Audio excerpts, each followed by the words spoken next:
Hello दोस्तों, Aaradhya race academy के YouTube channel में आप सभी का स्वागत है। दोस्तों, अधीनस्थ चयन बोर्ड द्वारा आयोजित पशु परिचर भर्ती परीक्षा 2024 के नवीनतम पाठ्यक्रम के अनुसार दोस्तों भाग ब के लिए स्पेशल मॉडल पेपर की टेस्ट सीरीज शुरू की जा रही है। दोस्तों, परीक्षा में 45 प्रश्न है वो भाग ब में पूछे जाएंगे, जो पशुपालन से संबंधित प्रश्न होंगे वो। दोस्तों, इस मॉडल पेपर में भी आपको दोस्तों 45 प्रश्न मिलेंगे और रोजाना आपको एक मॉडल पेपर है वो अवश्य देखने को मिलेगा। आप प्लेलिस्ट में जाओगे तो वहां पे आपको फोल्डर मिल जाएगा, पशु परिचर भाग ब मॉडल पेपर के नाम से आपको वहां फोल्डर मिलेगा। तो आप वहां जाकर रोजाना एक मॉडल पेपर का टेस्ट अवश्य देना है और उसका जो लिंक है वो आपको डिस्क्रिप्शन में भी मिल जाएगा। दोस्तों, रोजाना टेस्ट देना है और आपका टारगेट है वो दोस्तों होना चाहिए 45 में से 45 प्रश्न भाग ब में सही करने का। इसलिए आपको परीक्षा तक ये मॉडल पेपर देखने को मिलेगा। दोस्तों, आराध्या रेस एकेडमी के यूट्यूब चैनल को अगर आपने अभी तक सब्सक्राइब नहीं किया तो सब्सक्राइब जरूर करें, बेल आइकन को दबाएं, वीडियो को लाइक और अपने दोस्तों के पास में शेयर जरूर करें। भाग ब पशुपालन से संबंधित अपना ये मॉडल पेपर है। देखिए, पहला प्रश्न, देखिए हूबहू आपको ऐसा ही पेपर है वो परीक्षा में देखने को मिलेगा, इसलिए ध्यान से देखना। और मॉडल पेपर का टेस्ट है आपको पूरा देना है और आपको अपना स्कोर भी पता लग जाएगा कि आपके कितने प्रश्न है वो सही हो रहे हैं। देखिए, पहला प्रश्न, राठी नस्ल किन नस्लों का मिश्रण है? दोस्तों, राठी नस्ल है ये गाय की नस्ल है, आप सभी को पता होगा। और इसी राठी नस्ल को दोस्तों राजस्थान की कामधेनु भी कहते हैं।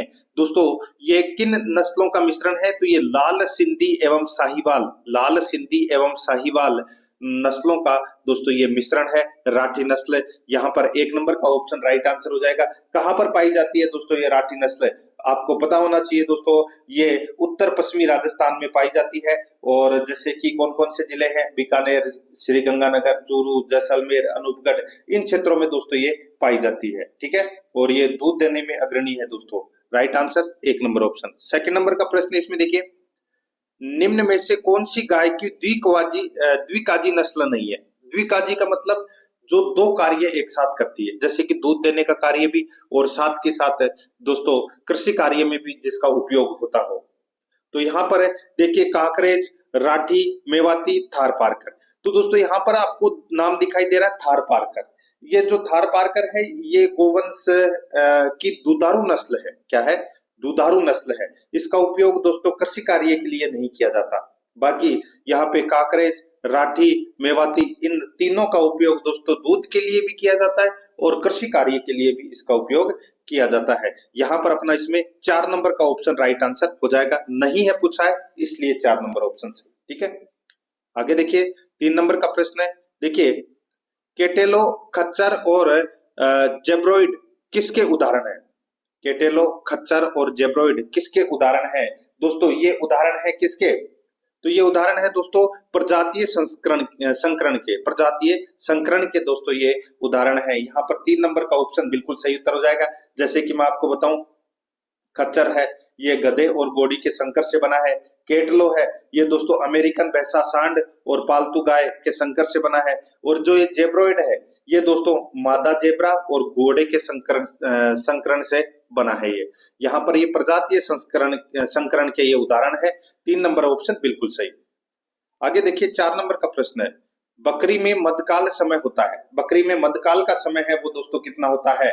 इसका राइट आंसर हो जाएगा दोस्तों, ये होता है 24 से 48 घंटे। 24 से 48 घंटे होता है बकरी में मध्यकाल का समय। यहाँ पर 4 नंबर का जो ऑप्शन है वो इसका बिल्कुल सही उत्तर हो जाएगा। और बकरी के मध्य चक्र की जो अवधि होती है वो होती है 21 दिन की। ठीक है, और बकरी का जो गर्भकाल है उसका जो समय है वो लगभग 151 दिन का होता है। ये भी आपको दोस्तों इसमें याद रखना है। यहाँ पर 4 नंबर ऑप्शन बिल्कुल सही, 24 से 48 घंटे।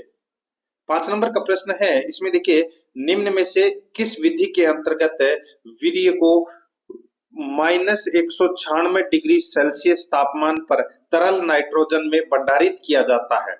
बताइए, कौन सी विधि के अंतर्गत वीर्य को -196 डिग्री सेल्सियस तापमान पर तरल नाइट्रोजन में भंडारित किया जाता है? इसका जो राइट आंसर हो जाएगा दोस्तों वो है इसमें कौन सा? बताइए। तो वो है दोस्तों इसमें क्रायो प्रिजर्वेशन विधि। क्रायो प्रिजर्वेशन विधि, इसके अंतर्गत दोस्तों ये भंडारित किया जाता है। यहाँ पर 4 नंबर का ऑप्शन बिल्कुल सही उत्तर हो जाएगा। और दोस्तों इस विधि के द्वारा वीर्य को दोस्तों 10 से 15 वर्षों तक वो भंडारित किया जा सकता है। ठीक है, याद रखना, क्रायो प्रिजर्वेशन विधि। 4 नंबर का ऑप्शन बिल्कुल सही। 6 नंबर का प्रश्न इसमें देखिए, प्रसव के कितने दिन बाद तक खीस स्रावित होता है? बताइए, प्रसव के यानी कि कोई भी जैसे ब्याह जाती है भैंस या गाय जो भी है, ठीक है, उसके कितने दिन बाद तक खीस स्रावित होता है? तो इसका राइट आंसर हो जाएगा दोस्तों, वो होता है 8 से 10 दिन बाद तक। 8 से 10 दिन बाद तक। तो यहाँ पर अपना इसमें 2 नंबर का जो ऑप्शन है वो इसका बिल्कुल सही उत्तर हो जाएगा। अब ये खीस क्या होता है दोस्तों? खीस प्रसव के बाद यानी कि ब्याने के बाद जो निकलने वाला जो गाढ़ा दूध होता है उसको बोलते हैं खीस, और ये नवजात बच्चे की रोग प्रतिरोधक क्षमता को बढ़ाता है।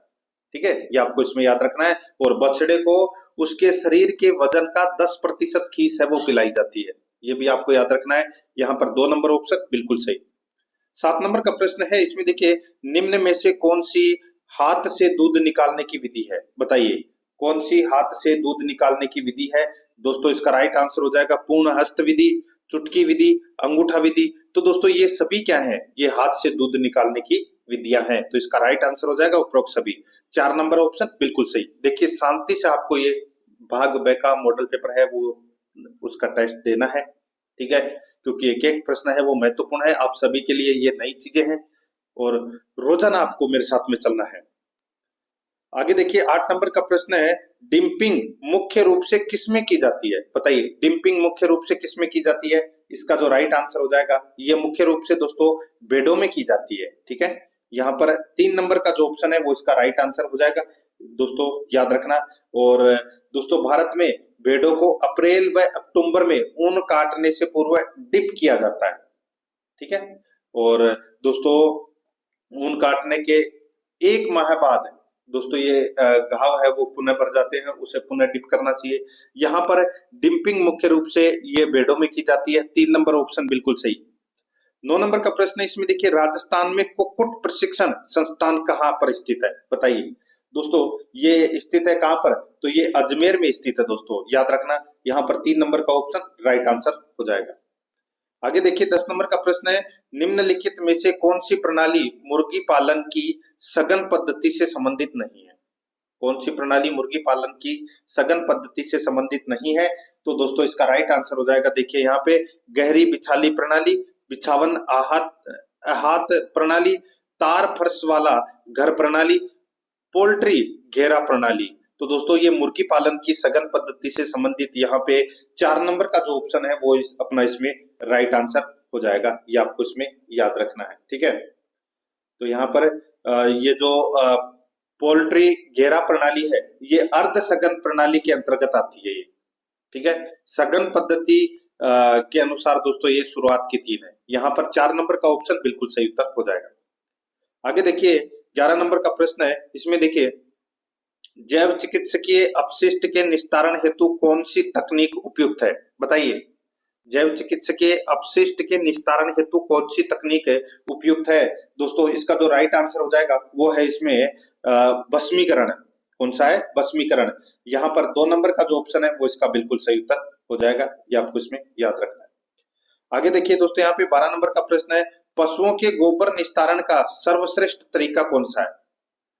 पशुओं के गोबर निस्तारण का सर्वश्रेष्ठ तरीका की अगर मैं यहाँ पे बात करूं तो दोस्तों देखिए, गोबर को खेतों में डालना, खाद बनाना, गोबर के कंडे बनाना, बायोगैस बनाना, ये दोस्तों सर्वश्रेष्ठ तरीका है गोबर निस्तारण का। यहाँ पर 4 नंबर का जो ऑप्शन है वो इसका बिल्कुल सही उत्तर इसमें हो जाएगा। ठीक है, जिससे कि मलमूत्र के फैलने से दोस्तों बीमारियों को भी नियंत्रित किया जा सकता है अगर अपन गैस बनाएंगे तो। यहाँ पर अपना इसमें 4 नंबर का ऑप्शन बिल्कुल सही।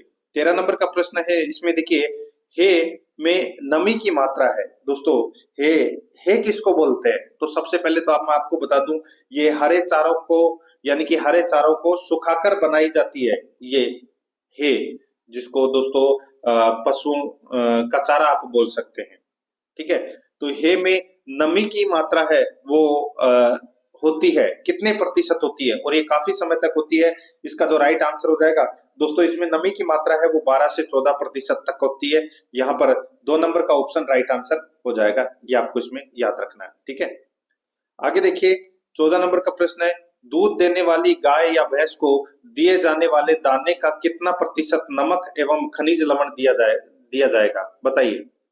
दूध देने वाली गाय या भैंस को दिए जाने वाले दाने का, यानी कि जो अपन चारा डालते हैं, उसका कितना प्रतिशत है नमक एवं खनिज लवण दिया जाना चाहिए? तो दोस्तों इसका जो राइट आंसर हो जाएगा वो है इसमें दोस्तों 2%। यहाँ पर 3 नंबर का जो ऑप्शन है वो इसका बिल्कुल सही उत्तर इसमें हो जाएगा, याद रखना। ठीक है, आगे देखिए दोस्तों, यहाँ पे 15 नंबर का प्रश्न है, चारागाह में उपलब्ध हरी घास से पशुओं को प्राप्त होता है?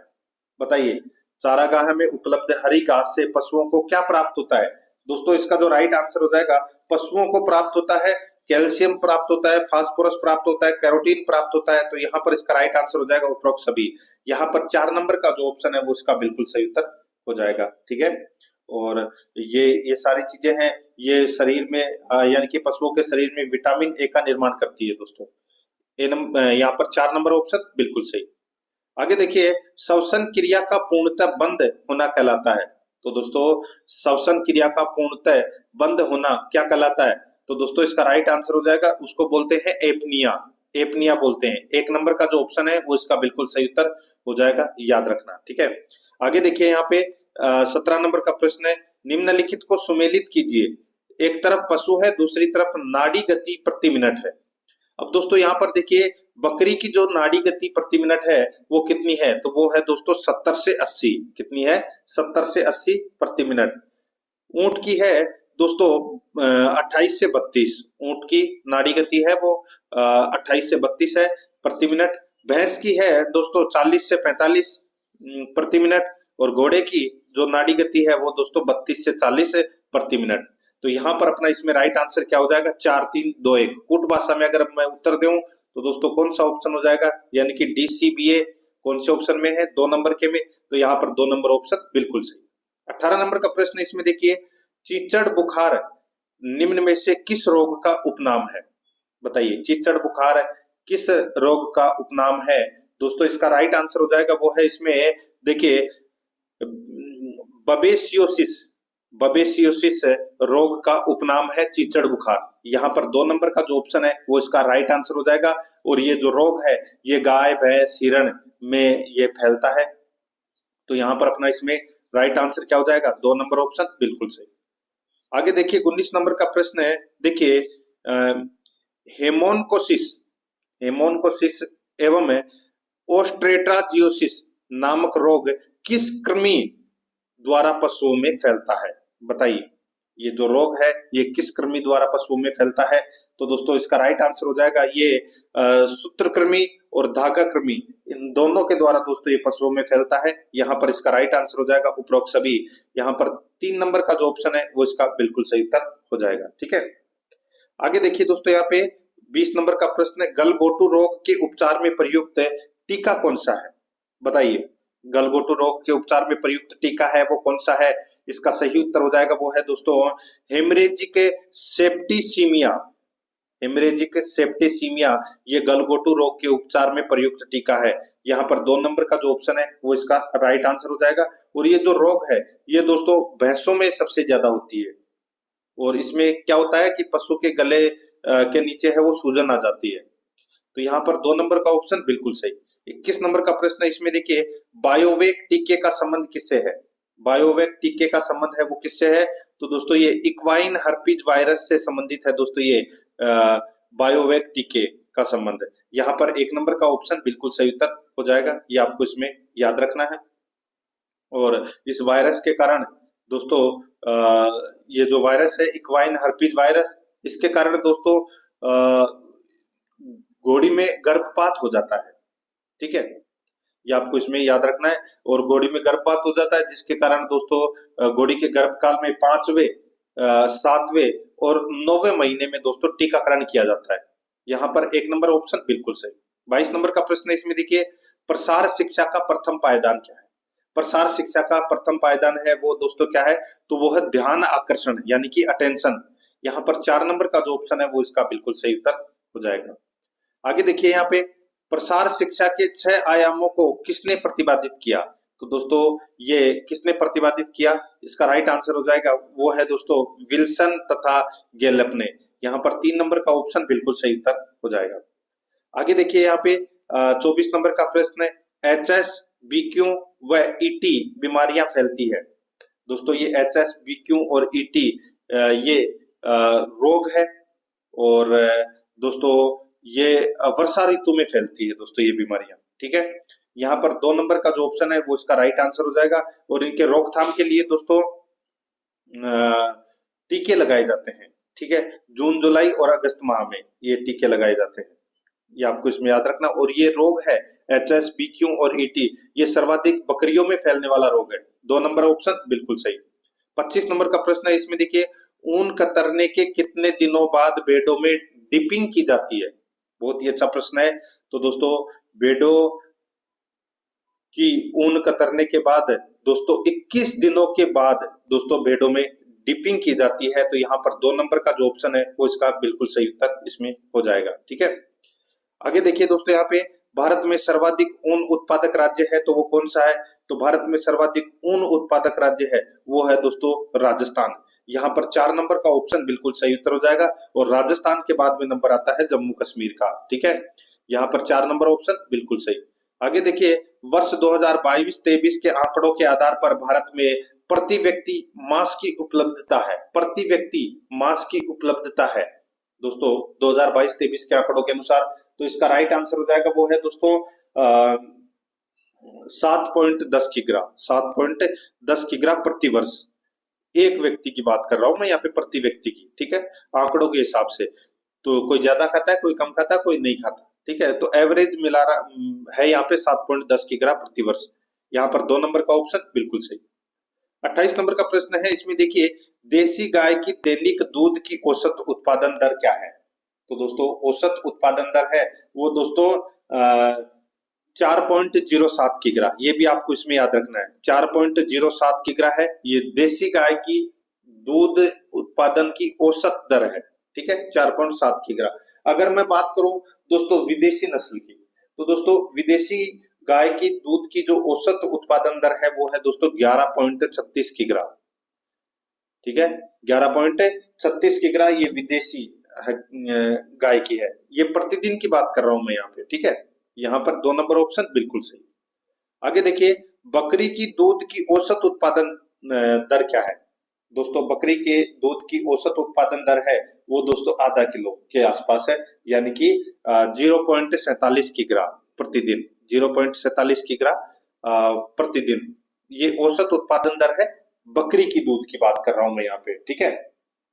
तो यहाँ पर 3 नंबर का ऑप्शन बिल्कुल सही। 30 नंबर का प्रश्न है, इसमें देखिए वर्मी कंपोस्ट में एक्टिनोमाइसिटीज की मात्रा देसी खाद की तुलना में होती है। वर्मी कंपोस्ट में एक्टिनोमाइसिटीज की मात्रा देसी खाद की तुलना में होती है। तो दोस्तों ये होती है कितनी गुना? तो दोस्तों ये होती है 8 गुना। यहाँ पर 4 नंबर का ऑप्शन बिल्कुल सही उत्तर हो जाएगा, ये आपको इसमें याद रखना है। और इससे क्या होता है कि ये फसलों की रोग प्रतिरोधक क्षमता और मृदा की जल धारण क्षमता को ये बढ़ाती है, ठीक है। तो यहाँ पर अपना इसमें 4 नंबर ऑप्शन बिल्कुल सही। आगे देखिए पशुओं की हड्डियों का उपयोग होता है, पशुओं की हड्डियों का उपयोग किस में होता है? तो दोस्तों ये इसका उपयोग चिकित्सा विज्ञान में होता है। 1 नंबर का जो ऑप्शन है वो इसका बिल्कुल सही उत्तर हो जाएगा, ये आपको इसमें याद रखना है। और दोस्तों इसका जो उपयोग है वो दोस्तों चीनी उद्योग में भी किया जाता है, ठीक है। क्रोकरी उद्योग, देखिए इन सभी में किया जाता है दोस्तों।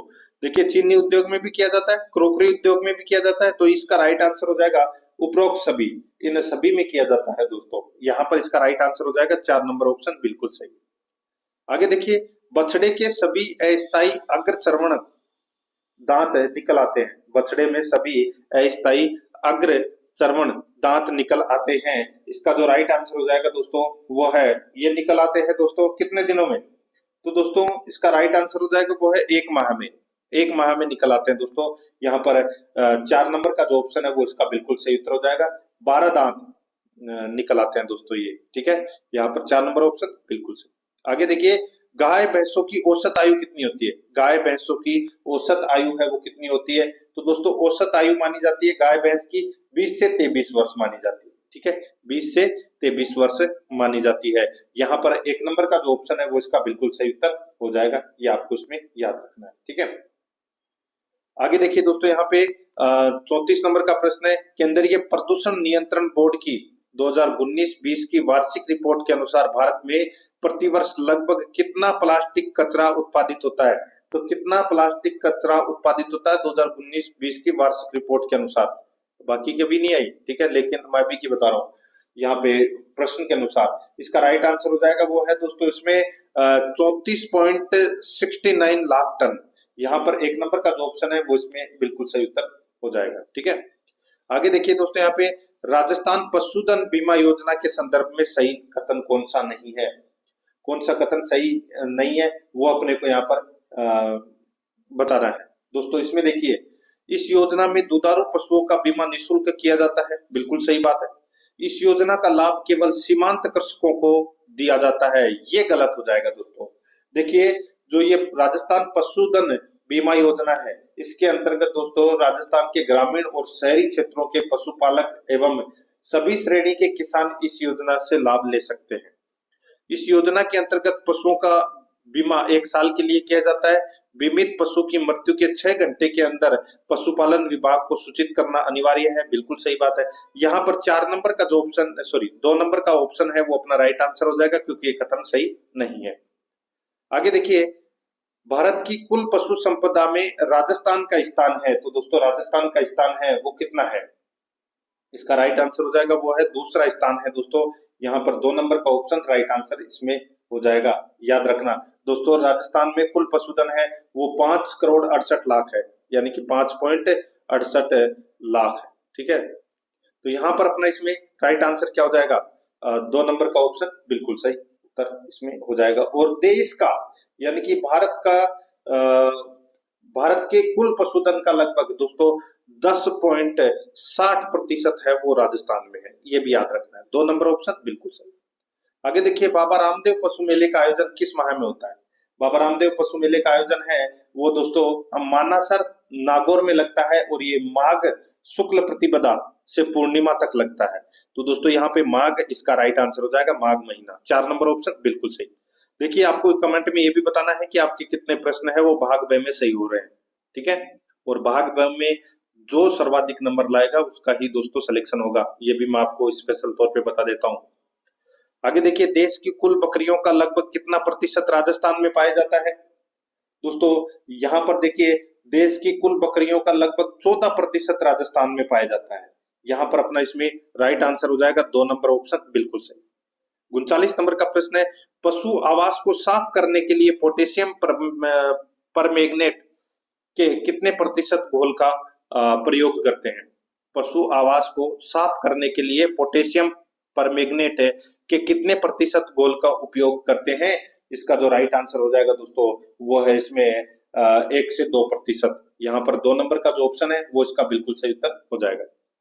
आगे देखिए, गौशाला में गाय को ब्याने के कितने दिनों के अंदर पुनः गर्भित करा लेना उपयुक्त रहता है? इसका सही उत्तर हो जाएगा दोस्तों वो है इसमें 60 से 90 दिनों के अंदर। ठीक है, 60 से 90 दिनों के अंदर। तो यहाँ पर 4 नंबर का ऑप्शन बिल्कुल सही उत्तर हो जाएगा। आगे देखिए, 41 नंबर का प्रश्न है, राष्ट्रीय डेयरी विकास बोर्ड का मुख्यालय स्थित है। तो दोस्तों ये कहां पर स्थित है? ये आणंद गुजरात में है दोस्तों। राष्ट्रीय डेयरी विकास बोर्ड का मुख्यालय आणंद गुजरात। 1 नंबर का जो ऑप्शन है वो इसका बिल्कुल सही उत्तर हो जाएगा, याद रखना। ठीक है, इसकी स्थापना 1965 में की गई थी और वर्गीज कुरियन के द्वारा की गई थी। आगे देखिए, वर्ष 2022-23 में भारत से पशु उत्पादों के निर्यात से कितना राजस्व प्राप्त हुआ? तो दोस्तों कितना राजस्व प्राप्त हुआ? तो 32,597 करोड़ रुपए का राजस्व है वो प्राप्त हुआ। तो यहाँ पर अपना इसमें राइट आंसर क्या हो जाएगा? वो है 3 नंबर का ऑप्शन बिल्कुल सही। आगे देखिए, राजस्थान में पशुधन निःशुल्क आरोग्य योजना प्रारंभ की गई। तो दोस्तों ये पशुधन निःशुल्क आरोग्य योजना है, ये प्रारंभ की गई थी कब? तो ये 15 अगस्त 2012 को ये प्रारंभ की गई थी दोस्तों। 3 नंबर का जो ऑप्शन है वो इसका बिल्कुल सही उत्तर इसमें हो जाएगा। आगे देखिए दोस्तों, यहाँ पे राजस्थान में भेड़ संरक्षण हेतु परियोजना कहाँ संचालित की जा रही है?